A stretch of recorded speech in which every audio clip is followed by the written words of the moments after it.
திருவள்ளுவரை பத்தி படம் நான் தான் எடுத்திருக்கணும் முதல்ல. ஏன்னா திருவள்ளூர் கலைக்கூடம்னு வச்சிருக்கிறவன் நான் தான்.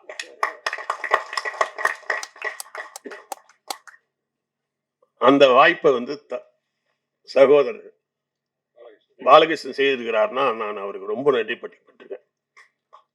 என் பேர் அவரு தட்டிட்டு போயிட்டார். நான் வந்து படம் பண்ணிட்டு இருக்கும்போது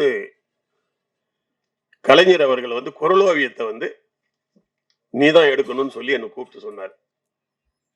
ஏன்னா திருவள்ளூர் கலைக்கூடம் அவர் சொல்லும்போதே சொன்னார், நான் தான் திருவள்ளூரை விடாம சொல்லிட்டு இருக்கிறேன், அதுக்கு அடுத்து பாலச்சந்தர் சொல்லிட்டு இருக்காரு, அப்புறம் நீ, அதனால எங்களுடைய குரலோவியத்தை நீ எடுக்கணும் அப்படின்னாரு. அப்ப என்னன்னா எனக்கு சினிமால ரொம்ப பீக்கல் இருக்கேன், அதாவது பூஜை போட்டாவே கோடி கோடியா வித்துரும். அப்ப என்னன்னா அடுத்து அடுத்து படங்கள் கமிட் ஆயிருக்கிறதுனால இதை விட்டுட்டு நான் அங்க போனா திருப்பி இங்க கேப் விழுந்துடும். அந்த இடத்த வேற ஒருத்தர் இந்த ட்ரெயின்ல இது போடுவாங்க, அந்த துண்டு போட்டு வைப்பாங்க தெரியுமா சீட்டுக்கு, அந்த மாதிரி வேணா வேற ஒருத்தர் வந்துருவாங்க, அந்த சினிமால இடம் போயிடும். அதுக்காக கலைஞர் அவர்கிட்ட சொன்ன கொஞ்சம் ஆகட்டுமே, இந்த படங்கள்லாம் முடிச்ச உடனே பண்றேனே அப்படின்னாரு. அப்புறம் தான் வேற சில பேர்கிட்ட கொடுத்து அவர் கலைஞர் அதை பண்ண முடியுது. அந்த வாய்ப்பு எனக்கு போயிடுச்சு. நான் இங்க திருவள்ளூர்னும் போது இன்னொன்னையும் நான் குறிப்பிட விரும்புறேன். நான் 19 வயசுல திருவள்ளுவர் தான் வந்து என் வீட்டுல வச்சிருப்பேன். எங்க வீட்டுல எல்லா சாமியும் கும்பிடுவாங்க, நான் அதுல ஒன்றும் தொல்லை கொடுக்க மாட்டேன். ஆனா திருவள்ளுவர் மட்டும் நான் இதுவா பண்ணுவேன். ஏன்னா நான் பொது உடைமை இயக்கத்துல இருந்து வந்தவன் இல்லையா, அதனால பொது உடைமை இயக்கத்துல இருந்து வந்தவன் நான். அதாவது ஒண்ணு வணங்கணும், சும்மா நாத்திகனா இருக்கக்கூடாது, ஆனா வணங்குறது உருப்படியா இருக்கணுன்றதுக்காக திருவள்ளுவர் வச்சுக்குவேன். எங்க வீட்டுல கும்பிடுறத நான் வேணான்னு சொல்ல மாட்டேன், அது உன் விருப்பம், நல்லது அப்படின்னு. அவங்க சொல்லுவாங்க, இந்த சாமியெல்லாம் நம்மளை வாழ வைக்கிறாரு, திருவள்ளுவர் என்ன பண்றாருன்னாரு, உனக்கு வீட்டுக்காரா ஒழுங்கா கொடுத்துருக்காரு, அதான் திருவள்ளுவர் அப்படி சொல்லிட்டு தான் அப்படி ஓடிக்கிட்டு இருந்தது. இது நான் வந்து 35 வயசுல தான் சினிமாவுக்கு வந்தேன். அது வரைக்கும் நான் சினிமாவில் இல்லை, ஹெல்த் இன்ஸ்பெக்டர் ஆஃப் கவர்மெண்ட்ல ஹெல்த் இன்ஸ்பெக்டர் வேலை செய்யிருந்தேன். எதிர்பாராம பாக்கியராஜ் சார் எனக்கு ஒரு வாய்ப்பு கொடுத்து நீ சினிமாவுக்கு வரணும்னு கூப்பிட்டு வந்துட்டார். லேட்டா தான் வந்தேன், ஆனா வந்து சினிமாக்குள்ள வந்துட்டு பிறகு அப்புறம் பாக்கியராஜ் கிட்ட அசிஸ்டண்டா இருந்தா பெரும்பாலும் பெருசா ஆயிடுவாங்க, பார்த்திபன் பாண்டியராஜன்லாம் வர மாதிரி. எனக்கு ஒரு பெரிய வாய்ப்பு வந்தது.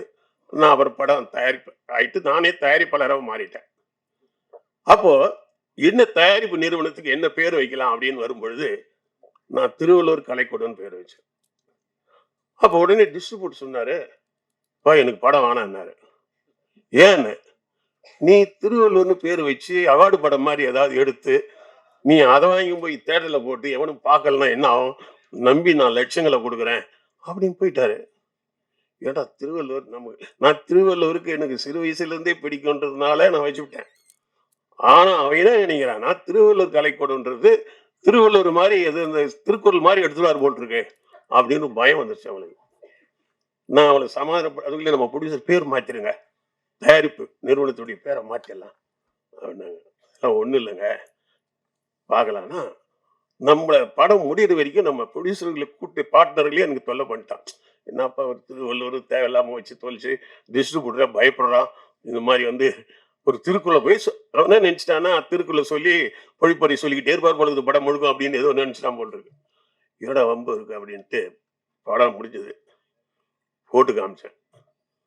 படம் நல்லா இருந்தது, அவங்களுக்கு பல கோடி பல லட்சம் சம்பாதிச்சிட்டாங்க எல்லாம். அதுக்கப்புறம் அதே டிஸ்ட்ரிபியூட்டர் ஓடி அந்த என்ன சொல்றாரு, சார் அந்த சென்டிமெண்ட் அந்த திருவள்ளூர் கலைக்கூடமே வைங்க சார் அப்படின்றாரு. ஓடலாம் திருவள்ளூர் வச்சே போச்சுவாங்க. நான் எனக்கு என்ன பயம் வந்துச்சு தெரியுமா, அந்த படத்துல இந்த படம் ஓடுதோ ஓடலையோ கவலை இல்லாம படம் எடுக்கணும். ஆனா ஓடலன்னா என்ன நினைச்சுவான், திருவள்ளூர்னு பேர் வச்சு திருவள்ளூர் பேர் கட்டு போயிடும். சென்டிமெண்டா திருவள்ளூர் பேர் வச்சா அந்த படம் ஓடலையான்ட்டான என்ன ஆகுது, நம்மால திருவள்ளூர் கேட்ட பேர் வரக்கூடாது. அதுக்காக விழுந்து அடிச்சு அந்த படம் நல்லா வரணும்னு பண்ணேன் நான். இந்த வரவேட்டினா படம் எல்லாம் திருவள்ளூர் கலைக்கூடத்துல தான் வந்தது. வந்த பிறகு அவன் என்ன சொல்றான், திருவள்ளூர்னு வைங்க அப்படின்னு. இப்ப பெருமையா பேச திருவள்ளூர் கலைக்கூடத்துல தான் நான் படம் வாங்கியிருக்கேன் அப்படின்னு பேச ஆரம்பிச்சேன். இப்ப திருவள்ளூருக்கு வியாபாரம் அதிகமாகி போச்சு. அப்படிலாம் வந்த பிறகு எனக்கு எல்லா படமும் 100 நாள் ஓடின உடனே இந்த ரசிகர் மன்றம் அதிகமா போச்சு. அப்ப வைக்கும்போது நம்ம சினிமாவிலே கமல் சார் ஒரு ஆள் தான் தங்கிட்ட வந்த ரசிகர் எல்லாம் சமுதாய பணிக்கு திருப்பி விட்டார். அவர் மக்கள் தொண்டுக்கு போங்க, சும்மான வரும் சினிமா நினைச்சுக்கிட்டு கிடக்கூடாதுன்னு கொஞ்சம் புரட்சிகரமான எண்ணம் உள்ளவர். அதே நேரத்துல எனக்கு திருவள்ளுவர் எனக்கு படம் 5 நாள் 100 நாள் 5 படம் 6 படம் 100 நாள் ஓடும் சும்மா இருப்பானுங்களா? அதுவும் என் கதை வந்து தென்னிந்தியா முழுக்க ஓடுச்சு. ஹிந்தி, தெலுங்கு, வங்காள் எல்லாத்துலயும் போட்டுச்சு என் கதை. அதுல என்ன பண்ணிட்டானுங்க, நான் வரவன் போறான். நெறைய ரசிகர்கள் வந்து வி.சேகர் ரசிகர் மன்றம்னு வந்து உட்கார்ந்தானுங்க எல்லாம். யோவ்! என் படம் தான் எடுத்தேன். ரசிகர் மன்றம் வச்சு கெட்டு தொலையாதுன்னு தான் படமே எடுத்தேன். நீங்களே ஹீரோன்னு படம். ரசிகர் மன்றம் வச்சு கெட்டாத. சினிமா நடிகனா பாரு. அவன கொண்டு வந்து தரையில ஆக்கிடாத. காமராஜராவோ, அண்ணாவோ, பெரியாராலாம் ஆக்கிடாத. அப்படின்னு நான் படம் எடுத்தேன். அவன் என்னையே வந்து ரசிகர் மனைவி ஆச்சு ஒரே மாலை எங்கேயுமா கொண்டு வந்து, சார் எனக்கு இந்த ஊருன்னு நெறைய பேர் ரசிகர் மன்றம் வச்சுட்டான். ஒரு 120 பேர் வந்துட்டான். எல்லாரையும் உட்கார வச்சு நான் சொன்னேன், நான் இன்னைக்கு இருப்பேன். நல்ல படம் எடுப்பேன். நாளைக்கு செக்ஸ் படம் கூட எடுத்துருவேன் நானு. என்ன பண்ணுவேன்? எனக்கு ரசிகர் மன்றம் வச்சுட்டா கெட்டு போயிடுவேன் நீ. அதனால திருவள்ளுவர் பேர்ல திருவள்ளுவர் மக்கள் நற்பணி மன்றம்னு பேரை வையின்னு அத்தனை பேருக்கு சொன்னோம்னா அவன் மூஞ்சி சுழிக்கிறான். திருவள்ளுவரை பார்க்கவே இல்லை நாங்க. திருக்குறளை ஒழுங்கா படிக்கவும் இல்லை. நீங்க அந்த பேர் வைக்க சொல்றீங்களே அப்படின்றான். இனிமேலாவது தெரிஞ்சுக்க அப்படின்ட்டு என்னுடைய மன்றங்களை எத்தனையும் திருவள்ளுவர் நற்பணி மன்றமா மாத்தினேன். மக்கள் நற்பணி மன்றம். இந்த மக்கள் என்ற வார்த்தை இவர் மையம் அப்படின்னு வச்சு நமது கமலஹாசன் சார் அவர் ஒரு ஆள் புரட்சிகரமான ஆள் தான் அது பண்ண. அப்ப வந்து மக்கள் வச்சாங்க. ஏன்னா படம் ஓடுது. சரி சொல்லிட்டாருன்னு எல்லாம் திருவள்ளுவர் வச்சாங்க. அது வச்சுட்ட உடனே என்ன ஆச்சு, படம் நல்லா ஓடின உடனே அதுவும் எடுத்தது பூரா குடும்ப படம். குடும்ப படம் நல்லா ஓடனா என்ன பண்ணுவான், கல்யாணம் பண்ணி வைக்க சொல்லி கூப்பிடுவான். ஏகப்பட்ட இடத்துல என்ன கல்யாணம் பண்ணி வைக்க கூப்பிடுறான். வயசு சின்ன வயசு எனக்கு. நான் தான் தாலி எடுத்து கொடுக்குறோன்றான். ரசிகன் அது இதுல வந்தான். போய் ஒரு தடவை ரசிகனே இந்த தாலி எடுத்து கொடுக்குற கல்யாணம் பண்ணிட்டான். ஒரு ஆள் பெரியவர் சொல்றாரு, நாட்டுல எவ்வளவு பெரியவங்க எல்லாம் இருக்கிறாங்க, இந்த சின்ன பையன் யாராவது கூட்டம் தாலியா அப்படி திட்டுறாரு. அது என் காதலே விழுது. ஏன்னா நான் பேண்ட் ஷர்ட் போடுவேன், ஜீன்ஸ் இது போட்டிருப்பேன், பேண்ட் அந்த அந்த இது பனியன் போட்டிருப்பேன். ஏடா ரொம்ப போச்சு அப்படின்னு. ஒண்ணு கல்யாணத்துக்கு நான் தாலி எடுத்து கொடுக்க வரமாட்டேன்னு சொல்லணும், இல்ல ஒழுங்கா ட்ரெஸ் ஆயாவது மாத்தணும். அன்னைக்கு நான் வந்து வேட்டி சட்டையில மாட்டணும் தான். படுக்கும் போதும் தூங்கும் போதும் வெளியில போனாலும் எங்க போனாலும் வேட்டி சட்டை தான். ஏன்னா நான் மறுபடியும் அடுத்தட போகணும்ல, பெரிய மனுஷன் சொல்லணும்ல. இல்லைன்னா அப்புறம் கல்யாணம் பண்ணி வைக்கிறதுல பேர் அவன் கேட்கறது நான் தானே. சும்மா எவனை ஜீன்ஸ் ரெண்டு போட்டு ரோட்ல தோத்துற மாதிரி இருக்கிறான், அவன் போய் தாலி எடுத்து கொடுக்குறான். ஆனால் கஷ்டமா இருக்கும்ல. அதுல இருந்து சினிமால நான் வேட்டி சட்டைனா நான் தான், வேற யாரும் இல்லை. வேட்டி சட்டை போட்டவங்கன்னு ஒருத்தர் நானும் விஜயகாந்த். அது கூட ஷூட்டிங் நேரத்துல இருக்க மாட்டேன், மற்ற நேரங்கள்ல 2 பேர் தான் வேட்டி சட்டைக்காரனே பேரு. ஏன்னா இந்த திருவள்ளுவர் நம்மளை கொண்டு மாத்திக்கிட்டே வராரு. திருக்குறள்ல வந்துட்டு பிறகு என்ன ஆயிடுச்சுன்னா, படங்கள்லாம் நல்லா ஓட ஆரம்பிக்குது. இப்ப நான் இந்த விஷயத்துக்கு வந்துடுறேன் நான். இப்போ திருவள்ளுவர் வந்து நான் ஏன் நேசிச்சு அந்த பேரை வச்சேன். எவ்வளவு பேர் எங்க அம்மா பேர்ல வைக்கலாம், எங்க அப்பா பேர்ல வைக்கலாம், யார் பேர் ஒன்னாலும் வைக்கலாமே, என்ன வளர்த்தவங்க தானே. திருவள்ளுவர் பேர்ல வச்சேன்னா, இல்லறத்தை பத்தி மிக சேர்ந்த உலகத்துல எதையே நீ, அதாவது எவ்வளவு பெரிய ஆளா இருந்தாலும் பரவாயில்ல, நீ என்ஜினியரோ டாக்டரோ அதெல்லாம் பத்தி இல்லை, நீ ஃபேமிலி மேன்னா நீ பெரிய ஆளுன்றார் அவர். இல்லறவாசிதான் உலகத்துல பெரிய ஆளுன்றார் அவர். இப்ப திருமணம் நடக்குது. திருமணத்தை பாத்தீங்கன்னா இவதான் டாக்டர், அவர் காலில் விழுந்து விழ மாட்டாங்க, இவதான் என்ஜினியர் காலில் விழுந்து விழ மாட்டாங்க.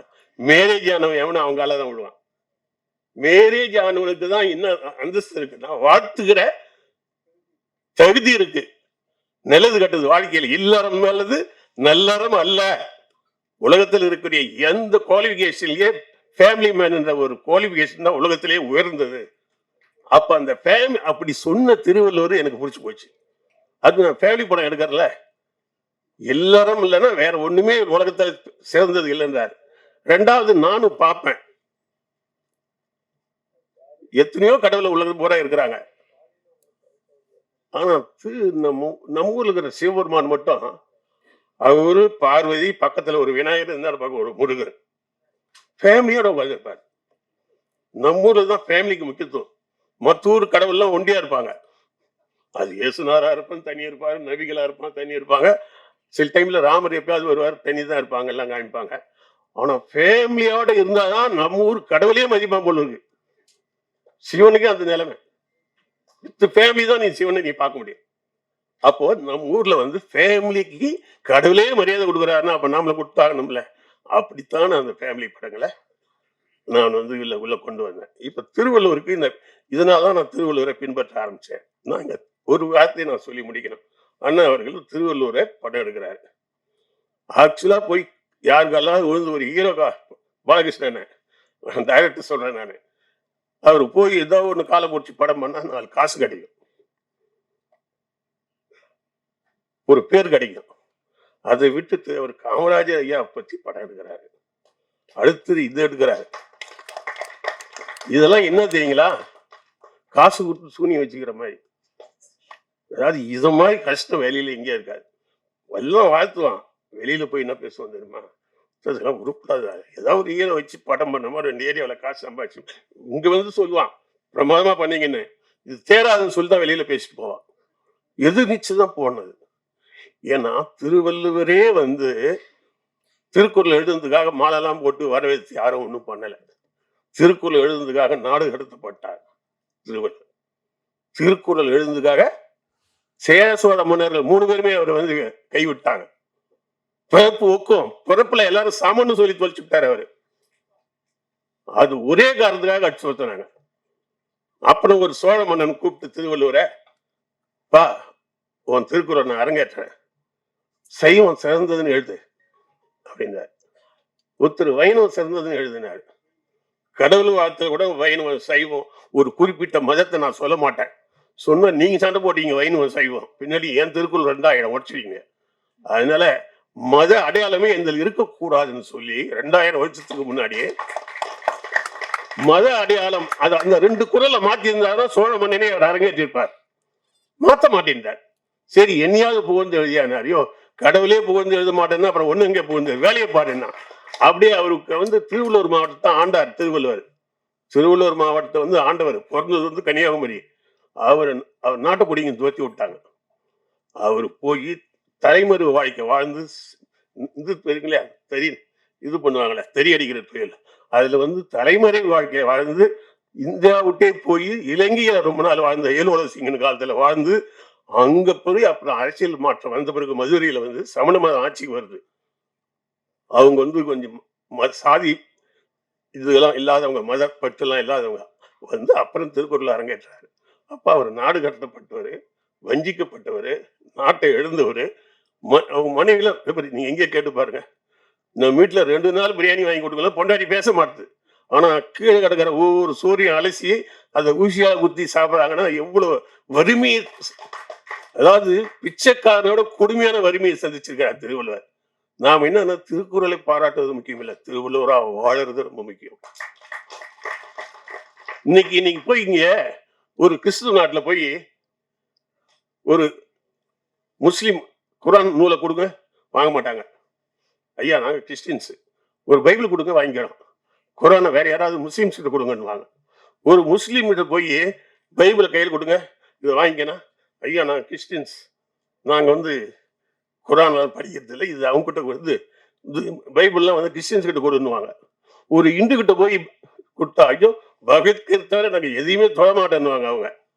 ஆனா 3 பேரையும் கூப்பிட்டு ஒரே ஒரு நூலை கொடுத்தீங்கன்னா 3 பேர் வாங்குவான். அதான் திருக்குறள்.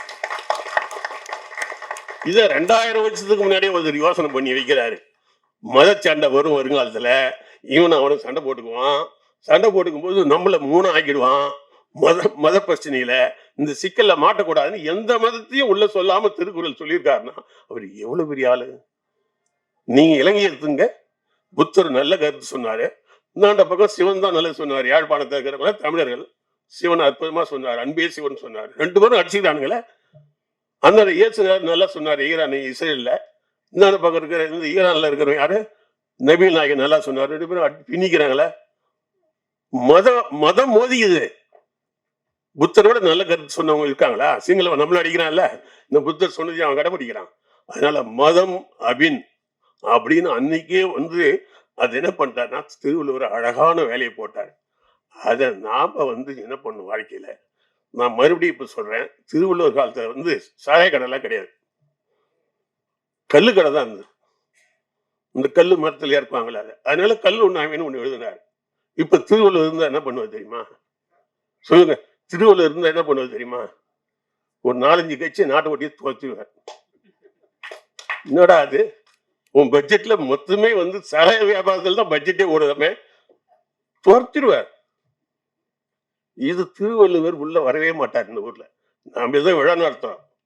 உண்மையிலேயே திருவள்ளுவர் உயிரோட வந்தாருன்னா, இங்க இருக்கிற கட்சிகளே அடிச்சு போட்டுருவோம். "டேய் நீ வந்து ஏதாவது பிரச்சாரம் பண்ணி நம்ம சாராய கடைய மூடிட்டு போற" அப்படின்ட்டு. திருவள்ளுவர் உயிரோட வந்தா சேர்த்துக்க மாட்டாங்க. ஓட்டுரிமை கூட கொடுக்க மாட்டாங்க அந்த ஊர்ல. ஏன்னா அவர் கொள்கை எந்தெந்த மண்ணுக்கு விரோதமா இருக்கிற காலகட்டம். அதே மாதிரி திருவள்ளுவர் நான் மறுபடியும் சொல்றேன். இங்க வந்து கல்லு அன்னைக்கு வேணான்னாரு. நான் சொல்லுவாரு திருவள்ளுவர் இருந்தாரு கல்லு கடையை தரேன்னு சொல்லுவாரு. சாராய கடையை மூடுறான்னுவாரு. ஏன்னா அட்லீஸ்ட் விவசாயிங்க லட்சக்கணக்கான மரம் வச்சிருக்கான். அவனாவது 4 காசு பொழைப்பான். கல்லு கடையை திறப்பாரு, சாராய கடையத்தை மூடுவாரு. ஏன்னா இது இல்ல அப்ப. அது இருந்துன்னா இதையும் சேர்த்து பேசியிருப்பாரு. ஆக திருவள்ளுவரை நாம் பின்பற்றுவது என்னன்னா, சாராய கடையை மூடினாதான் தமிழ்நாட்டில் திருவள்ளுவரை நம்ம பேசணும். சாராய கடையை மூடாம வெறுமனே திருவள்ளுவரை பேசுறது என்ன தெரியுங்களா? ஒரு தீவிரவாதி எங்கேயோ தந்து பேசுற மாதிரி அது. வீட்டுல மறைமுகமா கருசாத்திட்டு பேசிக்கிற மாதிரி. தயவு செய்து சொல்கிறேன், திருமாவர்களுக்கு இருக்கிறாரு மற்றவங்களுக்கு, சாராய கடை இல்லாத ஒரு தமிழ்நாடு. உங்க கட்சியில கூட சாராயம் சாப்பிடுறியா? நீ வேணாம், நீ நல்ல வசதி வாய்ப்பு வந்து சாப்பிடு. சோத்துக்கு இல்லாம மாட்டேங்கிற நீங்க உனக்கு என்னடா சாராயம் கேளுங்க. ஒவ்வொரு கட்சியும் தான் கட்சியா இருக்கிறவன சாராயம் சாப்பிடாம விட்டாக்க சாராயம் நின்று போயிடும்ல. ஆனா பேசுறது மட்டும் பேசுறது அந்தந்த கட்சியில் இருக்கிறாங்க, அப்படியே பண்ணிட்டே இருக்கிறாங்க. இன்னைக்கு தமிழ்நாடு வந்து சாராயத்துல வந்து அதிக வருமானம் உள்ள ஒரு நாடு. அது சாராயத்தை எடுத்துட்டீங்கன்னா தமிழ்நாடு ரெண்டா ஆகுது. அது திமுக இருக்கட்டும், அண்ணா திமுக இருக்கட்டும். தயவுசெய்து சொல்கிறேன், சாராயம் இல்லாத ஒரு தமிழ்நாடு வந்தால் தமிழ்நாட்டில் திருவள்ளுவர் வாழ்வார். இல்லைன்னா நாம தான் பேசியிருக்கணும். அவர் இந்த ஊருக்குள்ளே எல்லைக்குள்ளேயே கால வைக்க மாட்டாரு. இன்னைக்கு கிறிஸ்டின்ஸ் இந்த இது இருக்கலாங்களே, வெள்ளக்காரன் இல்லைன்னா திருவள்ளுவர் இடையில தூக்கிய மூடிட்டு இருப்பாங்க. அவங்க கொண்டு போய் ஊர் ஊரா சொல்லி நம்மளை தூக்கி விட்டு நல்லா பண்ணிட்டான். அதனால இந்த படம் எடுத்த இயக்குனருக்கு நான் மீண்டும் மீண்டும் சொல்றேன், இதில் நடிச்சவங்களையும் நான் ஒரே வகையில் பாராட்டேன். இதுக்கு பொருத்தமான சில விஷயத்துல என்னன்னா, சில பொருத்தமான கதையில பொருத்தமான ஆளுகளை போட்டா அவங்களே இழுத்துட்டு போயிடுவாங்க அந்த கதையை. அந்த மாதிரி ஐயா டைரக்டர் என்ன பண்ணியிருக்காருன்னா, இதுல போட்டு இருக்கிற நடிகர்கள்லாம் அந்தந்த கதாபாத்திரத்துக்கு பொருத்தமான ஆளை செலக்ட் பண்ணி போட்டார். இது வாசிக்கா நடிக்க வேண்டிய அவசியம் இல்லை. அது அவங்க ஊர்ல வாசிக்க போல தெரியுது இல்லையா? அப்படி அமைதியா இருக்குது. அதே மாதிரி கொண்டு வந்து போட்டார், அது போதுமாகி போச்சு. இன்னொரு அம்மா ஒரு நல்ல கேரக்டர், அது வந்துட்டு போச்சு. இந்த மாதிரி தம்பி கூட நல்லா பேசினாரு, எங்க ஒரு கதாநாயகனான்னு வச்சு பாத்திரத்துக்கு தகுந்த மாதிரி போட்டுருந்தோம். அவங்க அவங்க மறந்துடுவாங்க. நீ மாறி மாறி போட்டுன்னு வச்சு ரொம்ப ஸ்டைலாக போய் திருவள்ளுவரா போட்டுனா டான்ஸ் போடா ஒரு மாதிரி இருக்கும். பொருத்தமான கேரக்டருக்கு பொருத்தமான ஆளுங்களை போட்டு இந்த படத்தை ஐயா எடுத்திருக்காரு. அவர் சினிமாவில் இது எதிர்நீச்சல். இந்த படம் ஓடுறதுக்கு யாரும் செய்யணும்னா இங்க இருக்கக்கூடிய பத்திரிகையாளர்கள் கால தான் நம்ம வேணும். பத்திரிகையாளர் தான் வந்து பாரதியா 14 வயதுல 8 லட்சத்தில் எடுத்தாரு. இவங்க தான் தூக்கி விட்டாங்க. பாரதியாவை தூக்கி விட்டு எழுதி தூக்கிட்டாங்க. முள்ளு மலர மகேந்திரன் தூக்கி விட்டாங்க. பாக்யராஜ் சின்ன படம் எடுத்து தூக்கி விட்டாங்க. பார்த்திபன், விக்ரமன், நாங்களாம் ரொம்ப சின்ன படம்.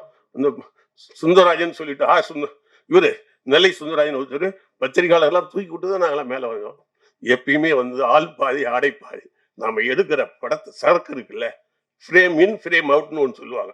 நீ வந்து ஃப்ரேமுக்குள்ள யாரு இருக்காங்களா நமக்கு தெரியுவாங்க. ஃப்ரேம் அவுட்ல கடவுளே என்ன கூட உள்ள தெரியாது. அந்த மாதிரி இந்த ஃப்ரேம்ல இருந்தா பத்திரிகையாளருடைய முன்னாடி நீ வரணும். பத்திரிகையாளர்லாம் 4 வாரத்தை எழுதி இது கண்டிப்பா இதை பாருங்கன்னு சொல்லிடணும். அப்பதான் இந்த படம் வெற்றி பெறும். என்னாலாம் வந்து பத்திரிகையாளரை வச்சுதான் பல இடத்துல சுந்தரராஜன் இருக்காரு. இவர் நெல்லை சுந்தரராஜன் வச்சுதான் எனக்கே நான் பாஸ் ஆனேன் மேல வெளியில. ஏன்னா பெரிய ஆள்லாம் யாரும் கை கொடுக்க மாட்டாங்க, நம்மள பாவப்பட்டு தூக்கி விடுவாங்க. அதனால அப்படி பண்ணி விட்டோம். 2வது, இந்த படத்தினுடைய நடிச்சுங்க எல்லாரும் என்ன பண்ணா, ஆளுக்கு ஒரு 5 தேட்டர் பொறுப்பெடுத்துங்க. இவன் வாசிக்க நடிச்சா போதும், அது ஊர்ல நீ தான் ஓட்டணும். அதே போல அதுல நடிச்சிருக்க ஒவ்வொருத்தரும் அவங்க ஊர்ல ஓட்டணும். டைரக்டர் என்ன பண்ணா பிரிச்சு கொடுத்துடணும். வேற இந்தப்பா இந்த தேட்டர்ல ஒரு சொந்த பந்தம், என் கல்யாணம் காட்சிக்கு என் வீட்டுல இருக்கிற நல்ல நிகழ்ச்சிக்கு நீ வரையோ இல்லையோ, இந்த படத்துக்கு வந்தே ஆகணும்னு ஒவ்வொருத்தன் தூங்கிடாம எழுதுவா. இந்த படத்தை நல்ல படமா ஆக்குங்க. திரும்பி அதே டைரக்டர் வந்து நல்ல படங்கள் நிறைய எடுப்பாரு.